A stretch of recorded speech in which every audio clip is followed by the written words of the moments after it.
Hello, twisted humans. Do you find yourself wanting to know more about the latest murder, conspiracy, cult, or haunting? Then this is the podcast for you. In 1952, there was a record high of UFOs reported. 1,500 sightings. There has been evidence of human sacrifice, devil worship, and it is haunted by more spirits than can be counted. A family of 2 adults and 2 kids reportedly saw a giant flying thing with glowing red eyes. And meanwhile, the family's nanny that helped Veronica to care for her and Lucian's children was found bludgeoned to death in the basement of their family home. I'm Alicia. And I'm Sierra, and this is Twisted and Uncorked.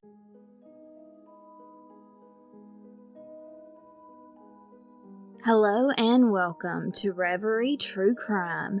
I'm your host, Paige.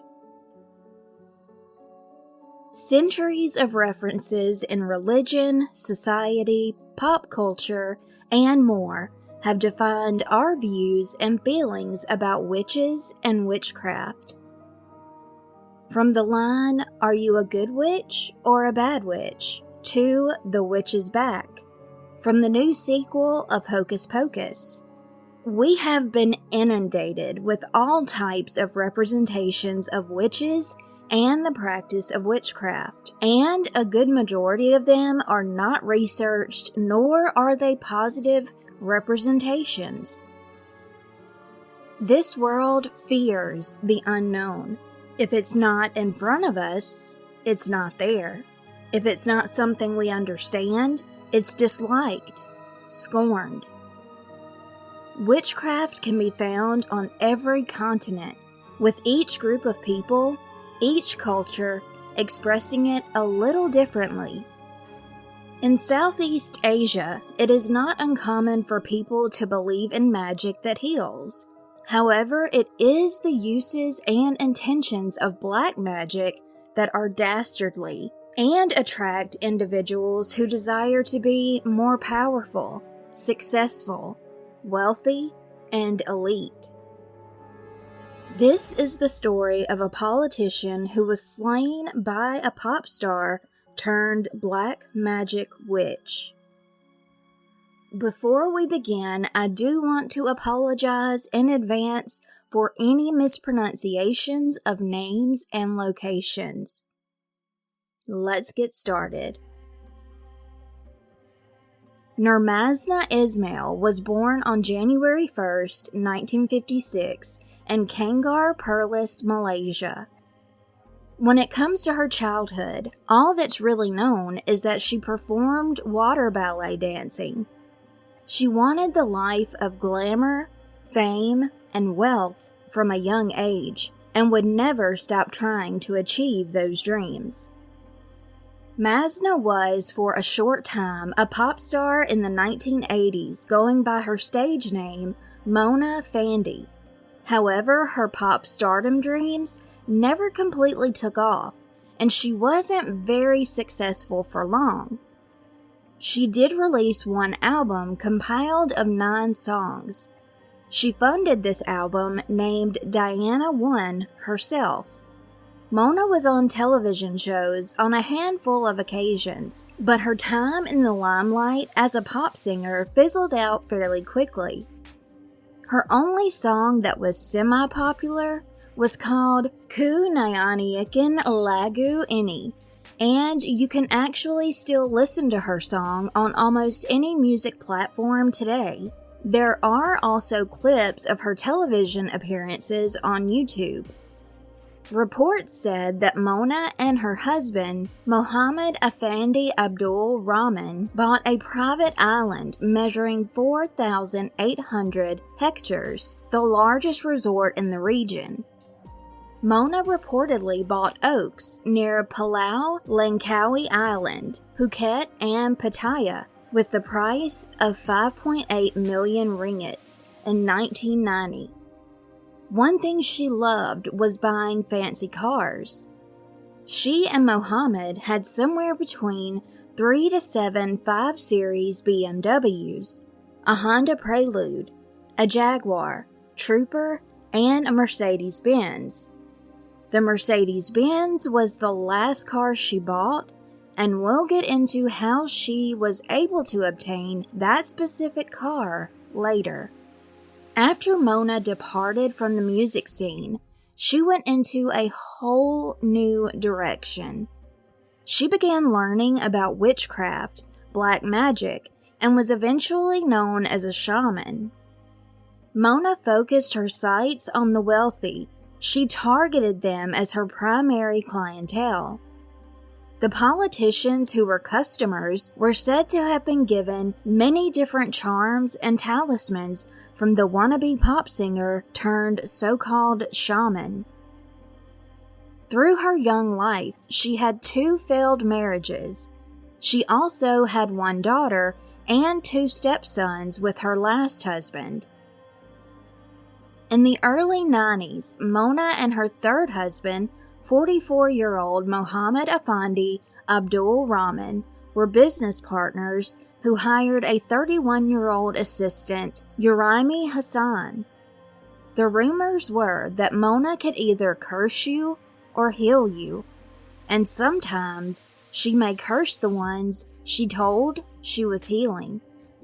There were a lot of superstitions that people had when it came to black magic, witchcraft, and Mona in general. After she became a so-called witch doctor, she began to live a life of luxury, more so than she ever did attempting to be a pop diva. She owned a few houses and a bungalow in the forest, but she and her husband rarely stayed put in any of these homes. They loved to hop into one of their extravagant cars and go to different hotels, living their lives as lavishly as possible. There was an ambitious state assemblyman for the community of Batu Talam in the state of Pahang, Malaysia, named Mazlan Idris. He was schooled in the United States and was a determined, affluent politician from the ruling United Malays National Organization Party, also known as UMNO. Many UMNO members sought out Mona for guidance and assistance. In 1993, Mazlan decided to go to Mona for help because he yearned so much to become more prevalent and advance in his political occupation. As Mona and her husband talked to Mazlan, they presented him with a talisman that allegedly once was the former Indonesian president Sukarno's amulet. This good luck charm was made up of Sukarno's cane and headgear. Mazlan was won over by Mona's persuasive assurance that he would be invincible if he carried the talisman. The talisman came with a hefty price, 2.5 million ringgits, which would be about $600,000 in US money. Mazlan put down 500,000 ringgits as a deposit. Additionally, as a guarantee that he would give them the rest of the money, he bestowed upon Mona and her husband 10 deeds to land. An appointment was made for him to come back and have a ritual performed on him, but it wouldn't be the type of ritual he ever expected. Before the ritual would happen, apparently the negotiations about the land had gone sour, which may have contributed to the motive of the horror to come. On the day of his appointment, Mazlan did not tell his family or anyone that he was going to Mona Fandey's. Mona and Mohammed lived in a bungalow in the depths of a vast forest, where legend has it, in the Malaysian forests, there are vampire women. Mazlan did not go unprepared in case he encountered any vampires or other chilling creatures. On his passenger seat lay his snub-nosed revolver, which he would later tuck into his pocket before going inside Mona and Mohammed's abode. When he arrived, he was met by Mona, Mohammed, and their assistant, Uraimi. Mazlan informed Mona of the terrible luck he seemed to be experiencing since he received the talisman. She said it wasn't the talisman causing his bad fortunes. It was his negative energy, and the so-called black magic ritual would help with that. They led Mazlan to a slab in the middle of their kitchen and instructed him to do a few things. First, Mazlan was asked to take off his clothes, and they draped a fabric belonging to Mona over him.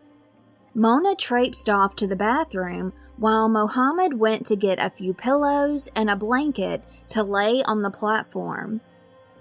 Mazlan was then told to lie down on the raised platform, and after he did so, Mona and Mohammed began the magic ritual.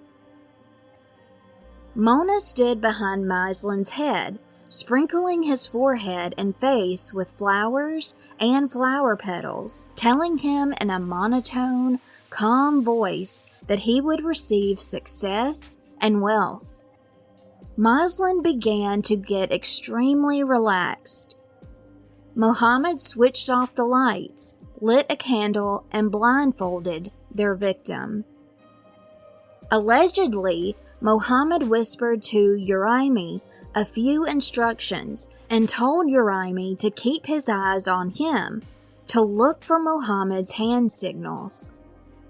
Mona had soaked flowers in a water basin, and after removing the flowers, she poured the fragranced water onto Mazlan's body, chanting. Mona calmly told him to close his eyes and bask in the feeling of money raining down on him. As Mazlan peacefully laid there, money was not what showered down on him. Instead, an axe was held from above, down onto his throat by Uraimi. At that point, he was nearly decapitated, his head only dangling by a thread. Uraimi swung the axe down on Mazlan twice, ultimately beheading the politician. There may have been a second ritual performed after this as they desecrated Mazlan's body. Mona, Mohammed, and Uraimi, either one or all is not completely clear, began to skin Mazlan and dismember his body into 18 parts. The trio went to one of Mazlan's properties, where an unfinished house stood not very far from Mona's lodge. Over the past week, a hole had already been dug. This is where they buried his body parts and other items, then covered the hole with fresh cement. The following morning, Mona and Mohammed ran off with Mazlan's money and jewelry. Mona went on a huge shopping spree, got herself a facelift, a few electrical appliances, then she and her husband bought that Mercedes-Benz. The murder of Mazlan Idris, which went on for about 3 hours, had taken a week to plan and prepare. On July 22, 1993, Mazlan Idris was reported missing. After he missed a very important ceremony, which was so unlike him, people began to fear the worst. He had taken 300,000 ringgits out of his bank, and after that, there were no traces of Mazlan's whereabouts, no leads at all to investigate. The disappearance of a politician took the news headlines by storm. Be it fate, coincidence, or sheer chance, Uraimi was spotted by authorities, caught and arrested for a drug offense, completely unrelated to Mazlan's bizarre disappearance. Uraimi was high on drugs when he was taken into custody, and he spilled the beans that he had participated in Mazlan Idris's grisly murder with Mona Fandey and Mohammed Rahman. Afterwards, Uraimi guided the police to the place Mazlan had been buried. Immediately, there was a foul odor, and beneath the concrete, the police were shocked at the sight of Mazlan's dismembered and some skinned body parts. There were also knives, an axe, Mazlan's revolver, and authorities discovered an altar and statues of gods and goddesses. Mona and Mohammed were arrested shortly after the discovery. The people of Pahang were terrified of Mona specifically. They feared she could put curses and spells on people. In 1994, a journalist told a newspaper called The Star, quote, "Handcuffed, the ever-smiling Bama, another name for shaman, nodded to the three of us who covered the inquiry the year before and spooked us by saying, 'You, and you. I know you. Appa Kabar? Don't think I've forgotten your names.' Much to our discomfort, she didn't." In 1995, Mona, Mohammed, and Uraimi were sitting in the Termelo High Court, facing a jury of 7 people and presiding judge, Datuk Mokhtar Sidin. They pleaded not guilty. The trial did not seem to bother Mona. She smiled a lot and appeared to bask joyously in the attention she was getting. Some people called her constant smile very creepy. For her, this was fame. This was the notoriety she had always wanted as a pop singer and so-called shaman. It didn't appear to matter to her the disgusting reason she was in front of a crowd and talked about in all forms of media. Any attention was pleasing. She always made sure that her makeup was done, that she had on fancy, loud-colored clothes, and that her hair was perfectly done when she would show up to court appearances. Mona would pose for photographs outside of the courtroom for the media, disturbing most people with her peculiar behavior nationwide. On one occasion, as she was being led out of the courtroom, someone yelled out at her, "Mona, I love you." This made her smile even more. She loved every second of being around the crowd outside and the press. If people wanted her autograph, she would happily oblige and even write inspirational quotes about inner peace. Mona saw the newspapers and would thank all the journalists for using beautiful pictures of her and writing kind stories about her. Ultimately, Mona, Mohammed, and Uraimi were charged with murder, which, if found guilty, was an automatic death sentence. The trial lasted 65 days, with 76 witnesses testifying and almost 300 exhibits shown. Mona and her husband both turned on their former employer, Uraimi, saying that he committed the murder all by himself, even saying the whole ritual was his idea. Uraimi stated that he only killed Mazlan Idris because he was told to do so by the couple, and he was enchanted, claiming Mona used black magic on him to get him to effortlessly comply while he was in a trance. He stated, quote, "I chopped his neck 3 times to separate the head from the body. I also cut Mazlan's body into pieces before burying his remains." Uraimi explained that allegedly he was told by Mona to plead guilty. The newspaper and magazine headlines read, "Bama attempting to cast hex over proceedings." As Mona was walking into court one day, a photographer unintentionally tripped her. She stopped in her tracks, looked at him, and spat on the man's arm. With all the talk of Mona being this dark soul with evil powers, the man sprinted off to the nearest bathroom, scrubbing his skin panic-stricken. The photographer was highly afraid that Mona's spit was cursed. The physical evidence was much more powerful than the superstitions and gossip about the supernatural. The fact of the matter is, Uraimi confessed and led them to the dilapidated house where the 18 body parts were found.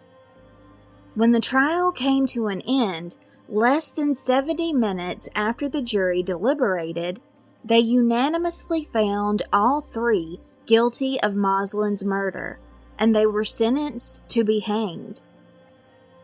After the sentencing, Mona had a few things to say. The first thing being, quote, "I'm happy and thank you to all Malaysians." When Mona spoke at trial, she said with tears in her eyes, quote, "My youngest daughter is my heart and soul. She is the light of my life. Yes, as a mother, and with you, Your Honor, as a father yourself, surely you can understand the feelings of a mother." The trial was so chaotic and sensationalized, it led to the government ruling to abolish the trial by jury method on January 1st, 1995. In 1999, all 3 appealed their sentences as a last-ditch effort to possibly overturn their death sentences. The trio wanted a pardon from the Pardons Board of Pahang. Despite their efforts, they were all turned down. The day of execution by hanging was scheduled for November 2nd, 2001 at the Kajang prison. As the end of their lives crept closer, the day before they were to be hanged, Mohammed and Mona were granted permission to be with their families for the last time. Their last meal? Kentucky Fried Chicken. On November 2nd, 2001, at 5:59 a.m., 45-year-old Mona, 44-year-old Mohammed, and 31-year-old Uraimi had hoods placed over their heads, were handcuffed, and walked to the gallows where their nooses were prepared. They were hanged at dawn, somewhere between 6 and 6:30 a.m., closing the final chapter of this horrific tragedy. Mona's last words have stuck with the community and left fear in some, as she stated, "Aku takkan mati," which means "I'll never die." They were left to hang for about an hour before they were taken for an autopsy, then buried. After the 3 were declared dead, Mazlan's widow, Datuk Farida Zainuddin, spoke to the media. She said she could finally bury the past behind her, and she expressed her hope to carry on living her life with her children without the painful memories. Mona and Mohammed were buried side by side at a mosque in Kampong, Sungai, Kelantan, Pahang. Uraimi was buried in his village located in Kampung Telok Gong, Port Klang, Selangor. There were rumors about things that were said to have happened while Mona was in prison. Inmates alleged one moment she was in her cell, then at night she would be seen, almost like a ghostly figure, walking around outside of the cell. They were terrified of her. They even had nightmares about her, assuming that she used black magic to torture them in their dreams. After she died, the inmates claimed to hear many otherworldly sounds as if Mona's spirit occasionally prowled around the prison. There were many tales that circulated about the strange things that supposedly happened while she was alive in her jail cell and after she was hanged.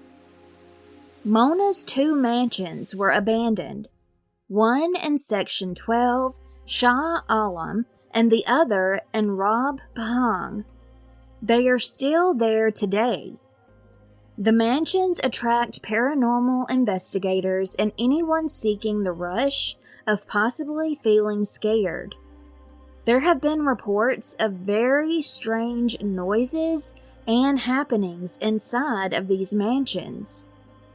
One of Mona's stepsons decided to speak out 9 years after Mona's death. He said that he and his 3 siblings felt forced to live their lives in seclusion, away from everyone else. Sadly and unfortunately, people had rejected them, casted them out, humiliated them, and made them feel shame every single day. In 2018, a film that was made in 2006 was scheduled to finally release in movie theaters about Mona's life and the murder of Mazlan, called Datuk. This film was supposed to be in theaters in December of 2006, but the government banned it. An uncut version of the movie has since appeared all over the internet. Mona always wanted to be famous, and oddly enough, in a way, she still lives on.